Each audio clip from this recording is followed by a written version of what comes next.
welcome to Run, Build, Grow, the podcast that laces up its running shoes and dives deep into the heartbeat of the communal spirit of running. I'm your host, Andrew Ware, the Runnin' Rev, and I'm thrilled to take you on this exhilarating journey where we explore stories that go beyond the pavement. All right, y'all. In this episode, I am joined by Joby Olguin. This is truly a treasure to be able to have Joby on. As I saw more about his journey, I knew he was the perfect guest to come on this podcast.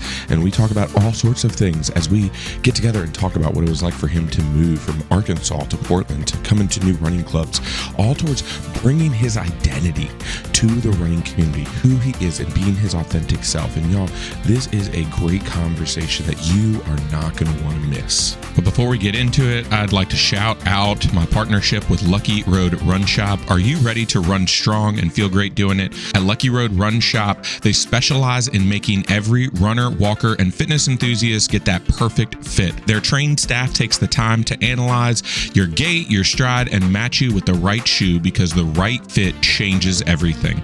With top brands like Ultra, Asics, Brooks, Hoka, Mizuno, New Balance, On, Saucony, Topo, they carry the best gear to keep you moving comfortably mile after mile. Visit one of their Central Virginia locations and check them out at luckyroadrunshop.com, because every step should feel like a lucky one. Lucky Road Run Shop, where the journey begins. And now let's jump into this conversation with Joby.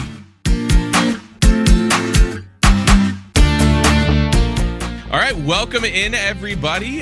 We are joined this week by Joby Olguin, joining us all the way from Portland, Oregon. Joby, how you doing?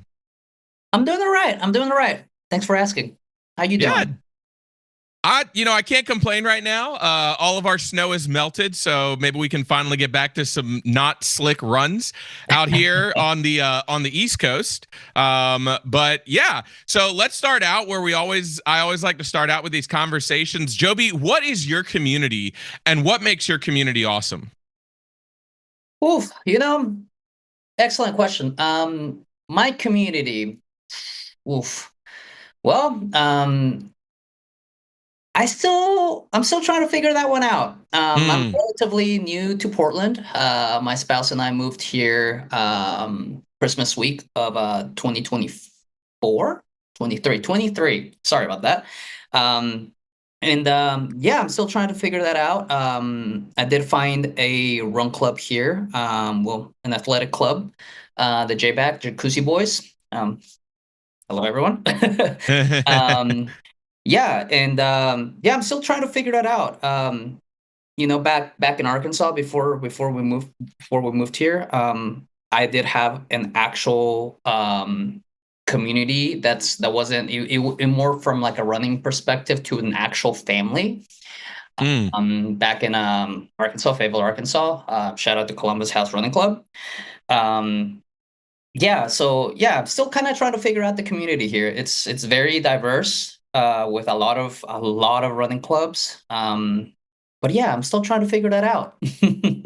Yeah, and I mean, that sounds like an interesting perspective, because where I live in Hampton Roads area, over on the East Coast, I moved back here in 2020, and a lot of times finding community off the bat when you move, especially when it sounds like you're coming from a community where you were an embedded part of that community. You had a group that you joined on a regular basis. Like you said, they were family. So what was that transition like? And, it's only been a little more than a year, and you said you're still kind of getting your feet wet and figuring things out. But what has that experience been like for you to move from a community where it felt like family, and maybe now trying to find one? Obviously, it's not going to replicate right away. But finding one, and you're looking to find that same feeling that you had in Columbus. No, it's been very interesting. When I moved here for this role, obviously a job, right? It felt unreal to have to unroot everything and move once again, because I had only done that once before when I moved to the States from Mexico. So it was kind of an unreal feeling, because living in the South as a person of color was not easy. Mm-hmm. But the group that I found there, Columbus House Running Club, they welcomed me with open arms, and I was just that typical runner running by myself. I didn't want to run with anybody. I just felt like it should have been just an individual sport. And suddenly it's more than that. And having such a great group of friends, I mean, a lot of them, they came to my wedding. I keep in touch with a lot of them to this day. So going from somebody that's always there to a new place, and you're trying to familiarize yourself with the area, all the different run clubs that are here, everybody's been very welcoming, and you can honestly find your specific group that speaks to you. Um, it's been refreshing, but challenging in a way. Um, I'm very thankful that before I got here, I had done a little bit of research, and I located two run clubs that I was very interested in being a part of, and I ended up, getting accepted with JBack, Jacuzzi Boy. Mm-hmm. So it's been good, refreshing for sure. If I had to put it in one word, refreshing has been great. Yeah, and you talk about that journey from one place to another and what's kind of entailed with it and how that works. Can you tell us a little bit about the community that you had at Columbus House and what that was like for you, even just considering what it meant for you to have to leave that community as well? Well, I mean, no, Columbus House, it was it was an interesting transition. Like I said, I used to run by myself, just typical, no coaching, no training, no nothing, just basically just get out there, and Mm. no warm up, no zone 2, nothing, just straight from 0 to 100. So it was kind of cool to come into a place where, people are socially running, and not it was nothing like what run clubs are today. It was more of just like, hey, let's just go running together, socialize, have a few drinks afterwards, and then it's slowly morphed into, hey, after running, we're thinking of coming back to our place, have some food, have some drinks, plan, other events other than running. So it slowly became a family. And, it's an incredible group of people. They're part of this. It's all organized out of a pub, a brewery. Mm-hmm. Um, the owner, Jason and Carrie, incredible people. Jason just happens to also be, I guess, our the club's coach. Um, Incredible athlete, first of all. Mm-hmm. Just a beast. Like, just that type of person that you don't even want to like start poking at him because he'll just smoke you. So you just know your place. But aside from that, I mean, yeah, just they're part of this. It's called the Spark Foundation. So it's Mm-hmm. a nonprofit organization that they organize, races around Northwest Arkansas, and all the proceeds go towards, helping like the school systems, like provide them with like, um, the resources to, maybe buy some more soccer balls, or, shoes, all the things that the schools need to help the kids get into like, I guess, into like a fitness perspective, So I started assisting with a lot of that, and well, not a lot of it. I made myself available whenever they needed someone, and then slowly started just really getting into that community. And to this day, I developed a lot of the person who I am today thanks to them. Yeah. And when you think about that transition, I think we've heard it on the podcast before of what it means to find running clubs, right? What it means to find community in a place, and seeing a lot of our joys, our passions in the sport of running replicated within communities that we're looking for. And so when you're coming to Portland, and you're starting to get involved with stuff like that, you're trying to find running clubs. What has the experience been playing out like? How did you find them? You said you looked a little bit before you left and kind of Yeah. got an idea. What kind of stuff what kind of stuff was Joby looking for when he was looking at, hey, I love this community. I know I can't replicate it because I can't take my Columbia House people with me. I love this, But but yeah. but yeah, what were some of those things that you were like, man, I need a group that can do this? When I left Columbus, I was fortunate enough that I had already found that tight group of friends that I could just shoot them a message and go, hey, like I have this workout today. If anybody wants to jump in or just do the warm up, cool down, or even just suffer through it with me. And the last 6 months, I don't know if I just subconsciously started kind of separating myself from the group, or just trying to get my mind right because I knew I'd be running alone when I moved to Portland. Um, so I knew that once I moved, I wouldn't be able to replicate that. Just you just can't. Yeah. Once you have that, I'm not. I wasn't looking for someone to replace them. I was looking for a group of people that would help me sharpen my potential. I'm not by any means what I would consider a fast runner. I like to think I'm kind of in a weird bubble of you know not average, but not elite, not sub elite. It's a weird bubble. So I wanted to join them because there was a lot of people that ran in college, and there's a lot of, I'm not gonna name drop any of them. They're just so stupid fast. Um, Mm-hmm. so I wanted to be that runner within that group that would drop me. I want to be dropped. I want to Mm-hmm. go with a group of people that makes me feel like I've never been part of the sport. Because honestly, it's going from a social runner to running with a group of very, very competitive individuals has been incredible. Like I just wanted to suffer, Mm-hmm. if that makes any Mm. sense. So it's been surreal.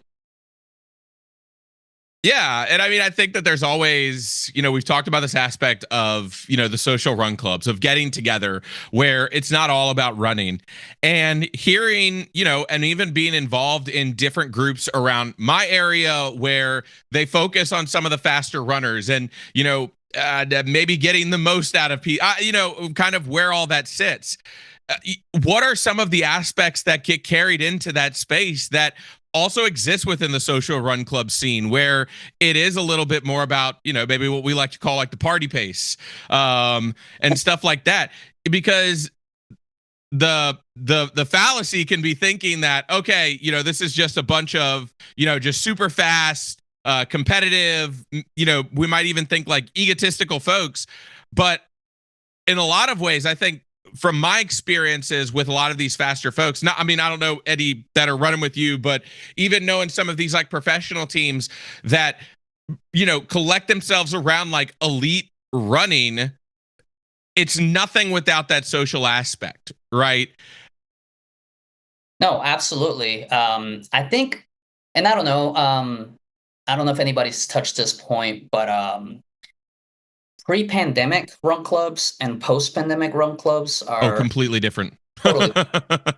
So I know that there's a lot of people that were part of a run club, and then post-pandemic, everybody felt less as if it got clicky, which to a certain extent, I could understand that perspective. But some people, that whole thing of like roaming around with your circle, like the tag group of people that you're gonna be socializing with, because of all the regulations and stuff. I could see how it became clicky in a way. But even in this club that I'm part of now, I've been hearing that things were different. There were more socializing beforehand, and you were asking how how I'm integrating within the community, or in a sense. And what I've tried to do with this run club is, all right, so it's happening even at this level. Like, run club, the back in Arkansas, social, competitive, but still remain very, very like a very social family. Here, you have a group of very fit people that after the pandemic, they also dealt with the same thing. They started, not spending so much time together and just basically gathering at races, or some people that can actually do the heavier workouts that they run together, like I said, quote unquote, in a sense, clicky. So what I'm trying to do here is, all right, well, let's get back to that. Like I Mm-hmm. don't want to make it what I used to have back home, but now it's like, okay, let's socialize. So I have been poking at the bear a little bit, like, hey, who wants to go do a social run, just like nice and easy, and then we can grab drinks afterwards, we can go out to eat, we can plan stuff. So that's kind of what I've been trying to do here, is just like, can we go back to something that used to be similar? And it will never be the same, obviously. Yeah. Life has not been the same since, but at least start gathering and building that chemistry and that sense of like community all over again.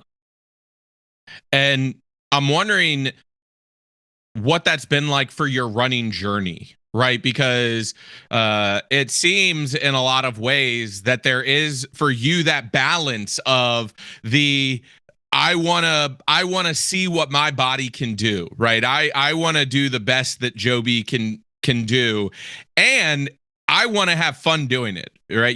I mean, just from this little bit of time that we've spent together, very lighthearted, very, just that there's a sense about that. And so how has this developed in your running journey as well? Because we've also talked, I've talked with a lot of guests, and I've talked with a lot of runners who notice that when you get involved in running club, I think one of the greatest things it adds is consistency, right? You're consistently getting out, and especially if you're part of a run club that meets, every week or even multiple times a week, and you're encouraged to be there multiple times a week, or you're encouraged to do those runs between meetups. And just in that consistency, there's growth that happens. So what has been being a part of Jacuzzi Boys meant for your running journey, as well as trying to also kind of poke that bear and say, hey, why don't we go and get drinks or something afterwards? Yeah, no, it's been as I said, it's been refreshing. My As far as my running and everything, like even like growth, um, it's a whole new chapter for me. I'm not trying to reflect back on how I used to be. I mean, um, I ran a lot between 2020 and 2022. I was logging a lot of miles, and here I've noticed that I'm not doing the same. If anything, Mm-hmm. I'm trying to give myself a little bit more of a mental break. At the end of the day, stress is stress, whether it's, physical, mentally, emotionally. Stress is going to be stress. So I have been a little bit more easy on myself and my training, but I can also say that I have never been this fit during my Mm-hmm. entire running journey.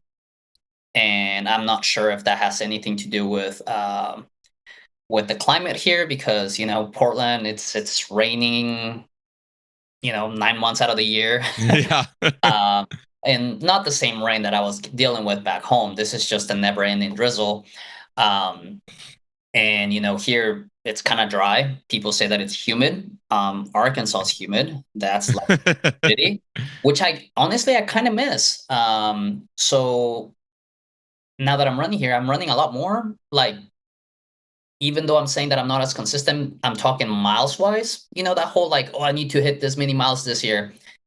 I didn't hit those numbers like I did back in those days, but I am running more focused, Mm. and I feel the strongest I have ever felt, despite the fact that I just turned 37, and at this point it's kind of like I'm I'm not gonna say that I wasted years, but I can definitely say that I've learned to appreciate how youthful I was. And I mean, I still feel really youthful, but I also know those days when you're tired, just might as well just take the day off. Just Yeah. give yourself a little bit more freedom to just take care of yourself. And that has helped my running tremendously. Well, and I wonder how much also, you say you moved to Portland because of a job, Mhm. and then how much the focus on that career also kind of puts a lot of that running into perspective as well. I wonder what that's looked like for you as you've come to balance, I have to imagine, whether you're with the same company or not, but new responsibilities for whatever role you're in, new place, all of these things to also be balancing out with running and what that's looked like and meant within that run journey as well. I think you mentioned about focusing on that career and kind of what it's meant for you getting involved in community. Has it allowed you that focus on career, this focus on this new job, only a little more than a year in, and still kind of, I'm guessing, getting acquainted in some sort of fashion? How much has that played a role with allowing you to appreciate the run more? Yeah, no, great question. I'm thankful enough that I got a job with a very incredible company that the life and work balance is very healthy. There's a lot of very active and, once again, very outgoing and athletic people here in the office that I've been able to make friendships with. And, we go running midday, just, put it in your calendar, block it off, go running. It's encouraged for you to get up and move at this company. So it has been great just having that. Um, that I don't know. I focused on the role simply because I was not about to, move my family here without actually being serious about the role. It's a dream job. I'm so thankful Yeah. to be here that there was a lot of I would love to go running right now, but this takes priority because Mm, X, Y, and Z. So I need to focus on that. So once we moved, I kind of still ran, maybe was doing 15, 20-mile weeks if I could, and just kind of just try to just at least keep moving. And then it's slowly, now that I feel like the wheels are fully spinning, um, not spinning in the bad sense, but like actual traction of what I need to do here at the role and the responsibilities that I have, then that I feel more confident on, like, okay, I can put time aside and actually go run. So I think that helped too. Slow me down a little bit. eh, and I mean, I think that there's always something for us to slow down to realize what this sport actually means to us. I think, uh, I mean, my mind automatically has thought to, almost my last year as a runner, and not necessarily transition of job, but, dealing with an injury, and for a transition of life, for you to come into a new space, to come into a new place, and for it to have an impact on how you view running, for it to make you more grateful for the ability to run. And I wonder what sort of impact, because I've seen it here in my life, what sort of impact, you were talking about it a second ago, but the impact on those that we love, on family, on close friends, on the community that you are building in Portland. I'd love for you to dive a little bit deeper into those aspects as well, of how this, space, how this time, how this transition, this reflection on your journey has led you in those relationships as well. Yeah, no, yeah, great question. I This whole transition has allowed me to really reflect back on myself and all that. Like I said, I guess loosely, like, the time that I've wasted. Mm, But now I'm kind of there's a thing that I've been wanting to do for a couple of years now, and just start coaching, for example. And I finally feel like I'm ready to start doing that. And slowly, there's such a joy of, helping people, guiding people, and through my own experiences, right? Because there's not one single formula for coaching, right? yeah. You can't, there are no shortcuts, right? It's just consistency. You have to just keep logging those miles, right? So I started, doing this, and I've decided to finally to get serious about it. I'm currently coaching one of my buddies. He lives in Dallas. Incredible beast of a kid. And I say kid, he's not any teenager. I met him when he was, a teenager. So it's been a long lasting friendship. And, he decided, I'm going to sign up for a marathon. Like, he got inspired with the whole, how the running boom that's happening right now. And just, he knew that I was a runner and I've been running for X amount of time, that he was like, hey, like, what do you think? So I started kind of just telling him, I'm like, hey, dude, like, do you need some help? Yeah. Because respect to him, it's crazy to just say that I'm gonna run a marathon and just do it without actually having ran, going through the whole 5K, 10K, or even like, just running short distances in school. Like I never went through that. I picked it up and really got hooked on it. So him saying I want to run a marathon, it scared the hell out of me. I'm like, Mm. "Dude, let me help you. Like, at least let me help you a little bit." And then we kind of just been dabbling with it. And I'm like, you know what? Like, I really need to start and, get those certifications and actually like start like going for it. Yeah. And this whole time, it's been fantastic. I love it. And, I'm not trying to become this whole like influencer and hey, come running with me and like do those whole things. Like, that's not, I'm like, no, just how can I help you? Like, Yeah. I've made several mistakes, and I'm still learning a lot from them and just wanting to do that here. But, the Hmm. thing with Portland, it's you're might, hit the trails and end up running into, several like professional athletes and you just don't Yeah. you don't know. And that's such a beautiful thing. Like there's no the pond is so huge here that if anybody wants help, I'm willing to help out with a little bit of knowledge that I've gained over the years. And that's honestly what I want to do here is just uh, provide a little bit more perspective on slow down. Let's just have fun with it. And if I can assist, let me know. Yeah. I just want to help people out. That's all I want to do. And for you, it seems like this positive energy is sort of what is at the base of that, right? Um, running sucks, but it's also something that we love doing, right? Yeah. And to bring that positive energy helps others to know that this is a sport where you can find that joy. So where as cliche as it sounds, where does your positive energy come from, especially when it comes to running? Um, I'm not sure. I've I've looked. I During my teenage years, I've always been very proud of my ethnicity, and I'm like I said, I'm born and raised Mexican, but I was always curious of what my last name meant. So Mm, I Googled it and I came across one definition of it, and it said one who enjoys himself, and it really stuck to me. Once again, it's on the internet, so you can't believe everything, right? But it really stuck to me, and to this day, it's kind of like been my approach. Like, yeah, I just want to have fun. Like, whether it's whatever it is that I'm doing, I just want to have fun. And if I can make somebody laugh, great.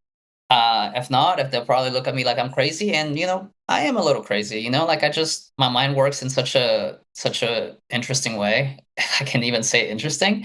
That I just wanna, hey, let's go on this run and just like talk about random things. yeah. Let's just, like you said, running sucks sometimes. And let's just go see what's up. I don't know, I'm just that kind of person. I also have my lows like everybody else, and Mm, whenever that happens, I'm either happy or I'm sad. That's just how I am. I don't like to fake my emotions and fake who I am as a person. So whenever somebody meets me, this is me at all times. Like, I just try to be my most authentic self, and that was one of the purposes that I wanted to achieve once I moved here. Like, no more masking. I'm neurodivergent, so ADHD, some autism in there. hmm. That I realized that I was masking a lot. So I just want to be me, authentic me. Yeah. So Man, I mean, yeah, authenticity is such a I mean, it's such a difficult thing to do.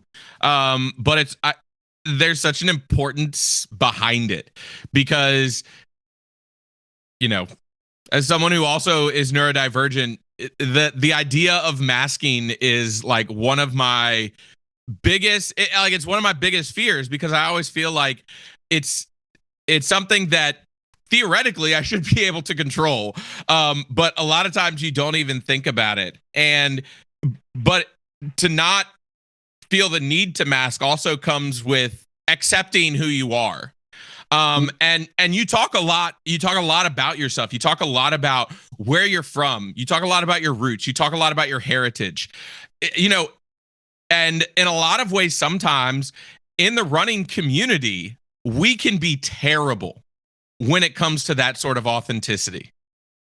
What has it been like for you in the running community to bring this authentic self forward in an authentic in a way that often is not accepted? You know, I mean, like I talked to Jeff. I had a friend of mine, Jeff Van Horn, on the previous episode. He talked about, you know, his experiences of rooting out racism within his run specialty stores. I've talked with, you know, Joe and Lance at Run 313 about their experiences with racism. I've talked with James Dowell at, you know, and everything he went through in Charlottesville. You know, we want to be an accepting community, and yet sometimes at the end of the day, we're not. And so what's it been like for you bringing your authentic self as, you know, a Mexican American, as a neurodivergent, as all these things that make you up? Because to me, and I have, like, I'm white, I've got privilege, I know that, but there's still some times where I feel like I have to mask because my authentic self cannot be accepted. And I know, especially for a lot of other folks, whether they're doing it, you know, knowingly or not, it can be detrimental for us to not bring our authentic selves. So for you, what's that look like in your life? It's been very interesting. Portland has got and you know, you can get on Reddit and figure this out. There's been a lot of very welcoming people here. As well as there has been several people that, you know, you try to kind of figure out how to approach. There's a sense of passive aggressiveness here that, oh, there we go. Passive aggressiveness here that, you know, you can try to, basically, you can figure it out real easily. My mother has a habit of being passive aggressive. I love her to death, but, you know, yeah, I just grew up with it, and I can spot it real easily. So it's been interesting for sure, because once again, back in the South, there is once again lots of racism to this day. I mean, I experienced a lot when I moved to the States, because once again, you know, immigrant, and I couldn't even speak the language. So, you know, going into Walmart, you're 12 years old and you're getting stared at, and you don't understand why. And then you grow up and you realize, oh, that's just how it is. It's just racism. And at least, you know, they'll talk to you and they'll tell you to your face they don't like you. And in the most Southern way, you know. And here I can't figure it out, you know. And I'm not saying that there's racism here. I'm sure there is. Obviously, if you look up the history of Oregon, you'll come to realize, well, you know, the upbringing to the place. But nowadays, you know, thankfully, the company that I work for, there's a lot of diversity here.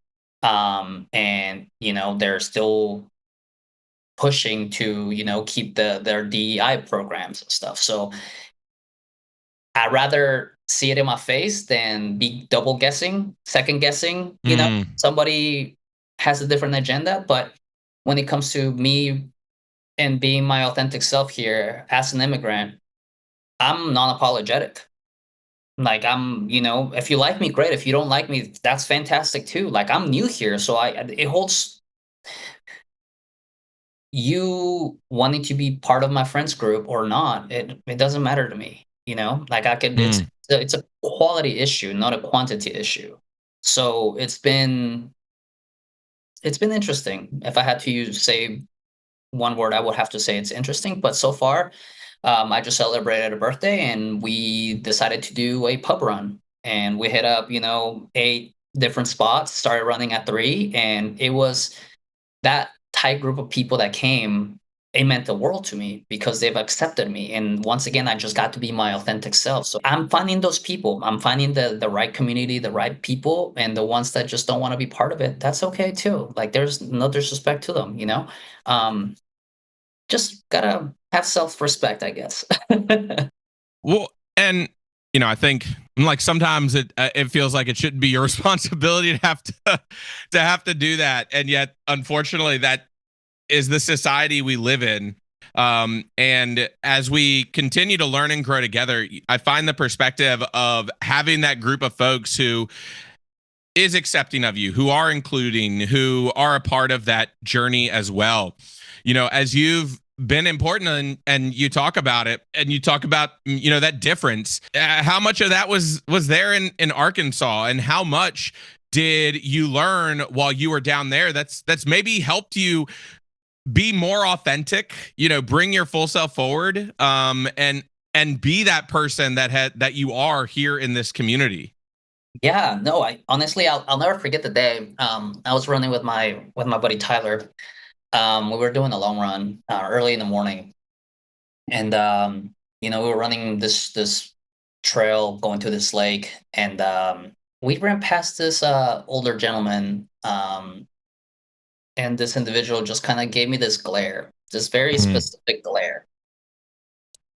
I just morning, always that's always been my thing. Like, I'm not gonna hide. I'm not gonna try to like shrivel up. Like, if anything, I wanna let them know like I'm not scared of them, like whatever. And I acknowledged the individual and I was very polite, like, hey, how's it going? Good morning.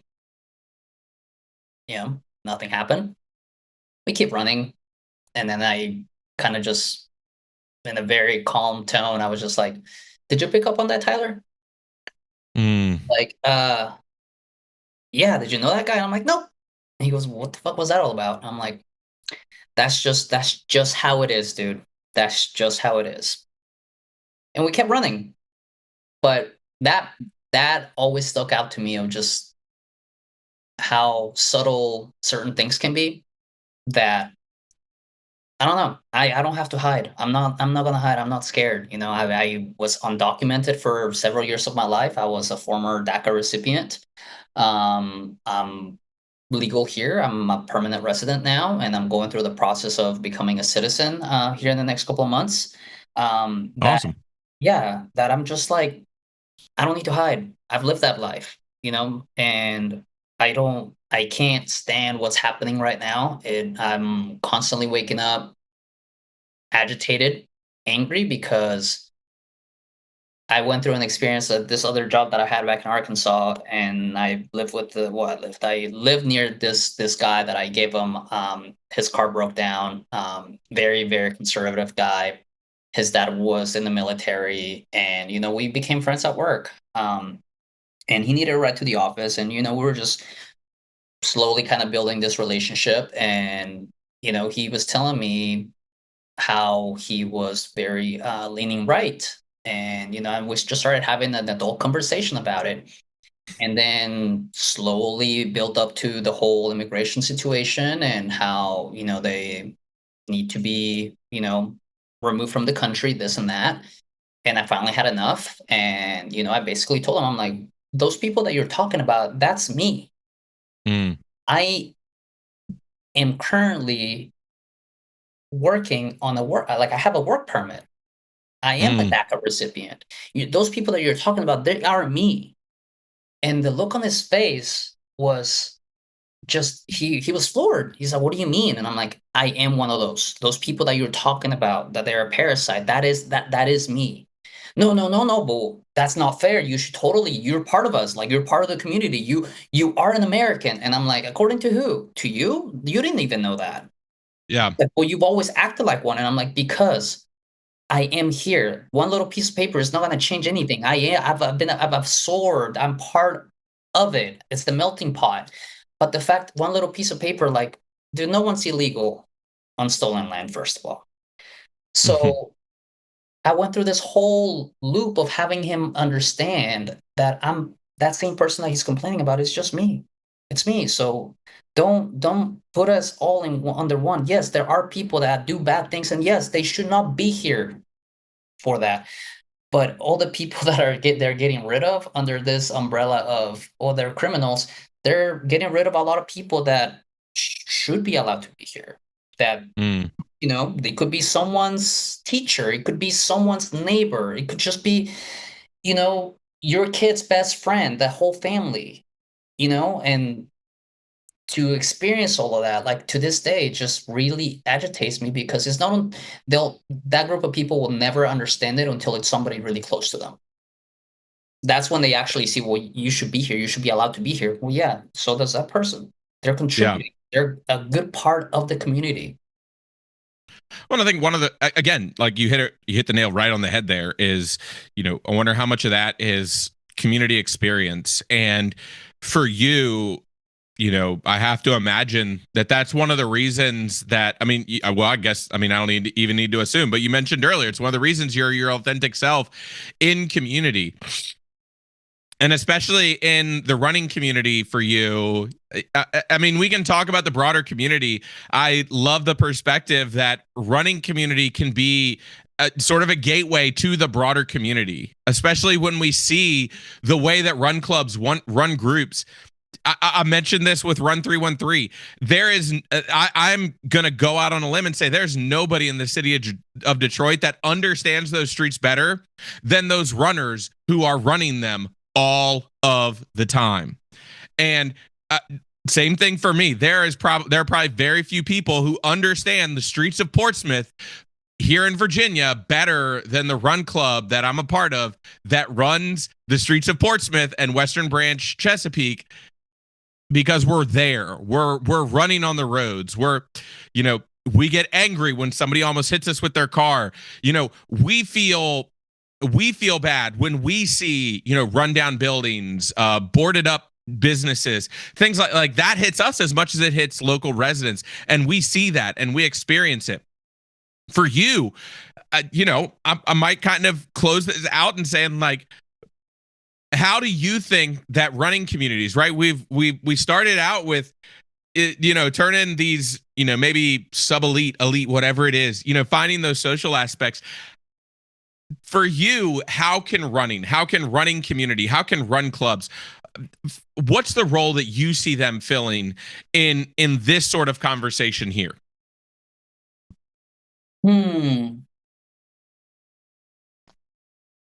Excellent question.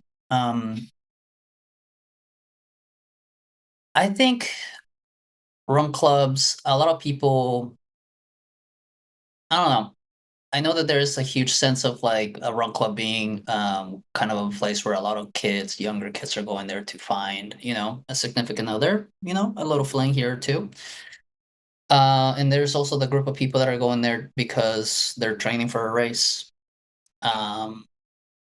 or they're just, curious about the sport, curious about it all. I think run clubs could definitely do more for the community, but it just depends on the individuals. Like, what are they trying to get out of it, right? Mm. And I think right now we're going through like I said, a running boom, I guess, that it's still really new. Like, the older run clubs know exactly what's going on. They know what the community needs. I think it's just filled with like the demographics. I think there's a lot of younger kids right now, and they're just wanting to have fun and just doing it for the heck of it. And that's great. I think it's just different stages of life. Um, but yeah, there's, at least here in Portland, there's it's also its own little bubble. It's a very progressive city, sanctuary city, and there's a houseless situation, group of people that really need some help. And I guess it's just up to us to, start figuring out how we can assist those people and how else can we assist the community. It just takes some a little looking inwards to kind of really see how you can help out. And I think a lot of runners, there's a lot of us that are very selfish, and I'll put myself in that category. I a lot of the times I just want to make sure that I'm taken care of, and taking care of my partner and taking care of my groups of friends, and that we forget that there's people that really need help here. Mm. So I think you just planted a little seed in my head, and I think I need to do that myself here too. Like, how can I help out? You know. Yeah. So there's a lot of work that needs to be done here, and I'm not politics aside. I think both groups of people need to really get together and help out those in need.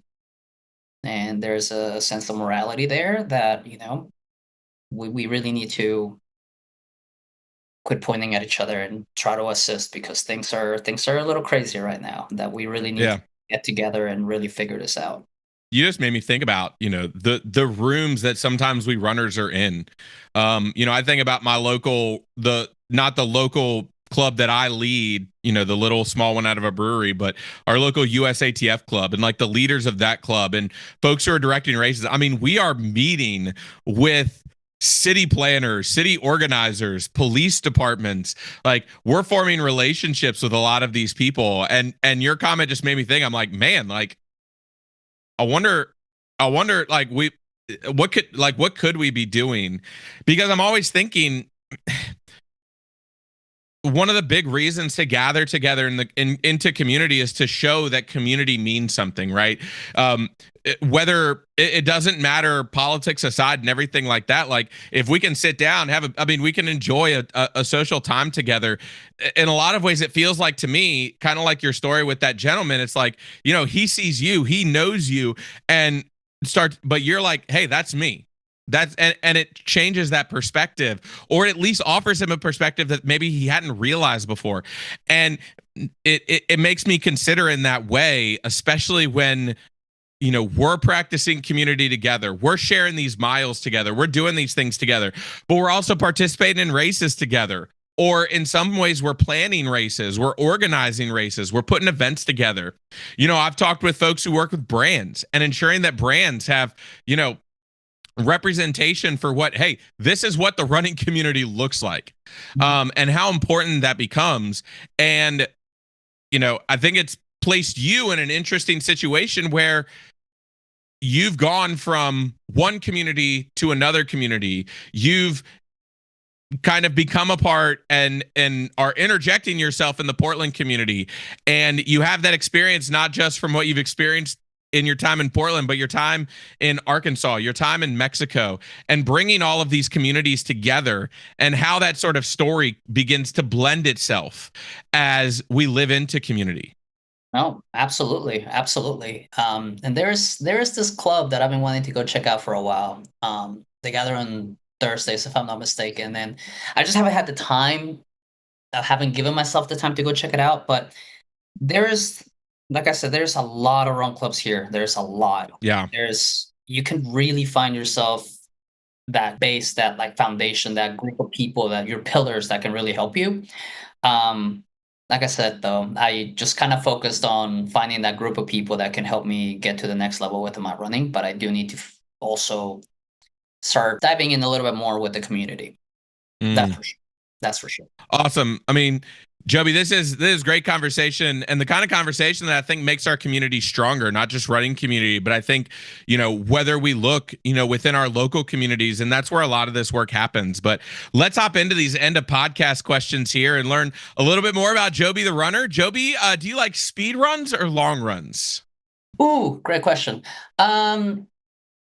Before I moved to Portland, I hated running on the track. I hated it. For one, Fayetteville, you know, even though they have an incredible, you know, the Razorbacks, their track club, they're just amazing. We didn't really have access to a track. We had to hop fences to hit the track. So I just always would do my speed work out on the trails, you know, like, and what I mean by trails, not dirt trails, like just paved, you know, those paths. Yeah. So I do both now. I actually really enjoy both now. I've always been more of a distance runner, but I'm starting to find that hitting the track actually feels pretty nice. So I have to say both. I'm sorry, I have to say both. No worries. Morning or evening runs? Oof. Preferably, ideally, if you could evening. I like my sleep, man. Those 5 a.m. wake up calls just to go do a 1 hour run. I won't.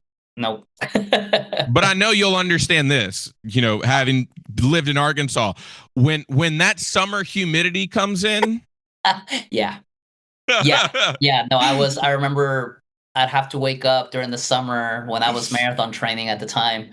4:30 wake up, be at the door. Hopefully by 5:15, be out running by 5:30, just so I could avoid that humidity and, you know, the squishy socks with all the sweat. Yeah, no, it's tough. It's definitely tough. I don't have to do that here though. Yeah.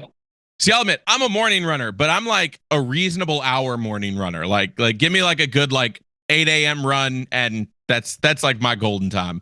But summer or winter? Summer. Okay. What do you listen to while you run? um, I get shut on by my friends about this. I love techno, but not Okay. just like your regular techno. I like that Russian, that European super hard style techno. I know it sounds like just a bunch of noise to a lot of people, but for me, it's more of a it keeps up it reaches a certain tempo that if I'm doing Mm-hmm. a speed work or doing a long run that has a little bit of spice in the middle, it just helps me keep up with the cadence, and I can really lock in onto the workout because it's such a high intensity that I'm just like, it just clicks, and I can get lost. There's this I don't know if you've read this book by Haruki Murakami, what I talk about when I talk about running. Oh yeah. And yeah, he's got this specific thing in there that he talks about, reaching a void. And that is where I want to end up when I do those runs and when I'm listening to techno. I don't want to think about anything. I just want to be in that void to where I'm just going. Like it. Mm, So that's why I listen to that kind of music. It helps me get there. But I mean, I listen to everything. But yeah, that's yeah. mostly gonna be what I'm gonna be listening to when I'm running. All right. What is your favorite distance to race? um, I think right now I've really enjoyed half marathons. I think they're just long enough to really feel the pain, but also, you know, you get done and you can still go do things. I love marathons too, but you're gonna be hurting quite a bit afterwards. So I think a half is definitely a good distance. I think that's one of the greatest draws of the half marathon is like you'll be able to do something later. Yeah, you can really send it and be done in hopefully an hour and 20, and then go live life and you're fine. Like in a marathon, at least 3 hours up there. At Yeah. least if things go wrong, 3 hours. If they go as planned, shorter than that. But yeah, it's still gonna be a day. And then lastly, Joby, can you give our listeners a reason to join their local run club? Yes. Um, yeah, make yourself uncomfortable. Like, I Hmm. think just going out there, I know it's hard. It's hard for you to get out of your bubble, your comfort zone, and like, get out there, meet people, get uncomfortable, have conversations, have laughs, it's I really cannot believe I went so long without joining the run club. I feel like I could have learned so much more had I done it, or had I done it sooner. Awesome, man. Thank you for the conversation. Thank you. Thank you for having me. See, y'all, in so many ways, this is one of the things I love about running communities, connecting with people like Joby, people who have these such great stories about experiences in the running community and what it has been like for them to live through those experiences and to take that experience and help to build community. We hear Joby moving to Portland, moving away from this run club family that he had and finding new community because he knew the importance of it as he came into a new place, as he did a new thing. And even when it seems like the focus right now is on his career, that he is still trying to find ways to connect with those around him through running and movement, and even to the point where running and movement has defined his identity and he does not let people sway it from who he authentically is. I mean, holy cow, like I could have easily had so many more. I had so many questions that I had still for Joby. I might have to get him back on to just continue down all the little rabbit holes that we didn't go. And of course, I want to thank you for hanging out with me here on Run, Build, Grow. If you have a great story, I'd love to hear it. Email me at andrew@runninrev.com and we can get you booked for a podcast recording. And don't forget, connect with me on Instagram, Blue Sky, Strava, Substack. You'll find those links in the show notes. I publish and put content all over those places.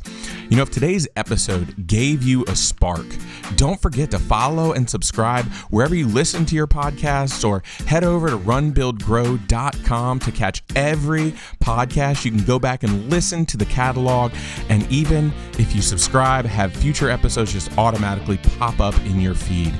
Got an extra minute? Jump on to Apple Podcasts, leave a quick rating or review. If you're on Spotify, drop a rating and a comment on this episode and other episodes you listen to. You know, it's a simple way to help others discover the show and even let me know what's resonating with you. And here's the deal. If you leave a review, I'll give you a shout out right here in the next episode. In fact, on Spotify, giving shout outs to Morgan Coral, again, guest on the show, as well as Dat Frenchie is back, y'all. Chris Elliott is back and dropping some comments over on episodes on Spotify. So big shout out to both Morgan and Chris dropping comments, helping to spread the love about the podcast. Want to go the extra mile? Support the podcast and keep it growing strong by heading to buymeacoffee.com/runandrev. Whether it's a one-time tip because you just absolutely enjoyed this episode, or if you want to become a regular supporter and a monthly member supporter of this podcast, every contribution helps this community grow on and off the run. Thanks for being here and for being part of this journey. Until next time, go crush it out there. And as always, make every mile count.